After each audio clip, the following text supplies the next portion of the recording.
Il s'agit de la deuxième édition de la journée de l'Académie paysanne qui avait commencé depuis novembre 2019.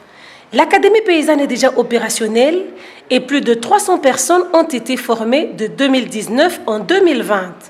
On a formé plus de 300 personnes 2019-2020 et c'est à l'occasion, aujourd'hui, nous avons aussi à cette occasion de la deuxième édition de la journée académique paysanne, nous avons procédé à remettre des certificats aux lauréats qui ont suivi la formation de 6 mois au niveau de l'EATRA.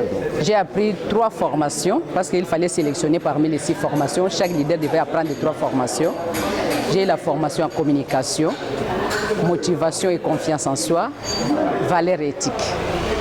Donc parmi ces 3 formations, ça m'a changé d'abord moi-même. Parce que moi, je grondais beaucoup les gens. Pour gronder, c'était facile. Mais maintenant, je ne gronde plus parce que je me fâche aussi trop facilement.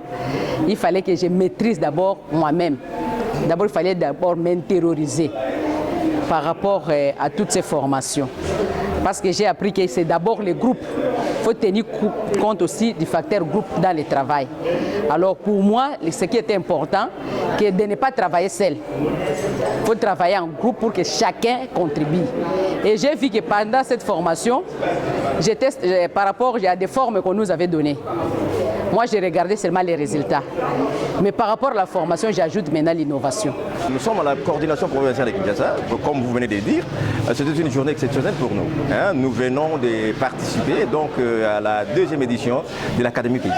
Alors c'est pour cette raison que la coordination provinciale de Kinshasa a pu organiser cette activité pour aussi un peu des données, donc de remettre aux lauréats qui ont suivi des formations leurs certificats de participation. À quoi servira cette formation?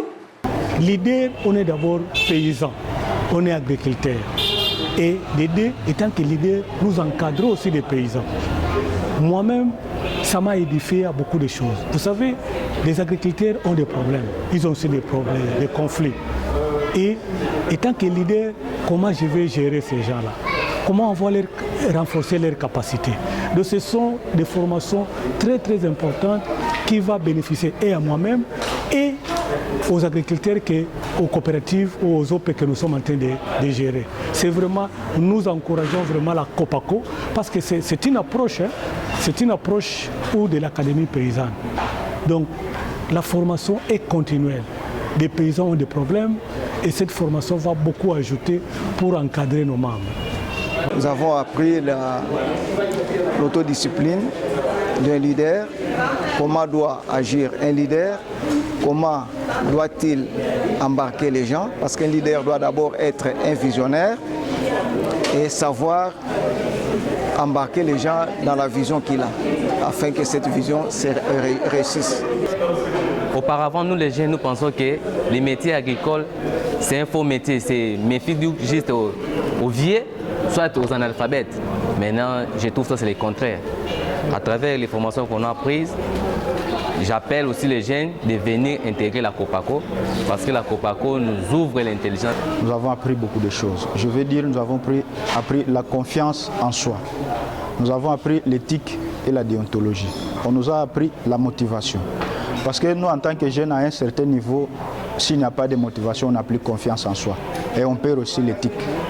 Donc ce sont des histoires auxquelles qui sont venues nous renforcer. C'est une matière qui est venue apporter un appui solide. Parce que pas même aujourd'hui, même demain ou après-demain, ça nous aiderait quand nous deviendrons plus grands.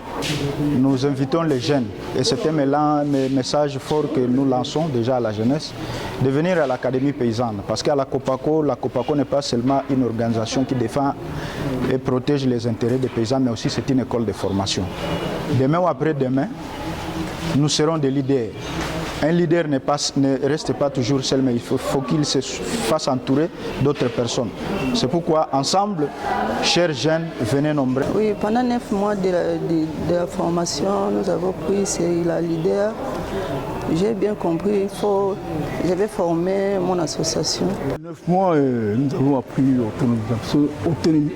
l'autonomisation des membres, la construction des équipes au sein de nos coopératives et la gestion des conflits.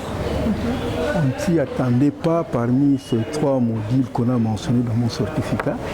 Au départ, on évoluait comme ça. Quand nous sommes arrivés au niveau de la formation de leadership, nous avons compris qu'il y a beaucoup de choses qu'on ignorait. Mais aujourd'hui, nous sommes à mesure de bien gérer la coopérative et de contenir nos membres sur les 3 modules qu'on nous a appris. La Copaco, vraiment, avec cette formation, c'est vraiment bénéfique. Nous avons utilisé dans chaque territoire du Kwango, il y a 5 territoires. Au Kwilu, il y a 5 territoires. Au Congo central, il y a 5 territoires. À Kinshasa, c'était 26 leaders paysans. Au Congo central, c'était au moins, je pense, 10. Parce qu'il y a la coordination, il y a les bureaux de coordination provinciale. Donc chaque province avait au moins 10 à 5 leaders à former dans la trajectoire du leadership. Et chaque coordination donnait au moins 3 coachs pour accompagner les leaders dans sa mission et dans sa vision. Je dirais que vive la Copaco, que vivent nos partenaires, parce que ce sont eux qui ont fait en ce que ces jours nous puissions être tels que nous sommes. Ils nous ont financés en argent, en matériel. C'est comme ça que nous avons des connaissances acquises. Que vivent à jamais nos partenaires, que vive à jamais la Copaco.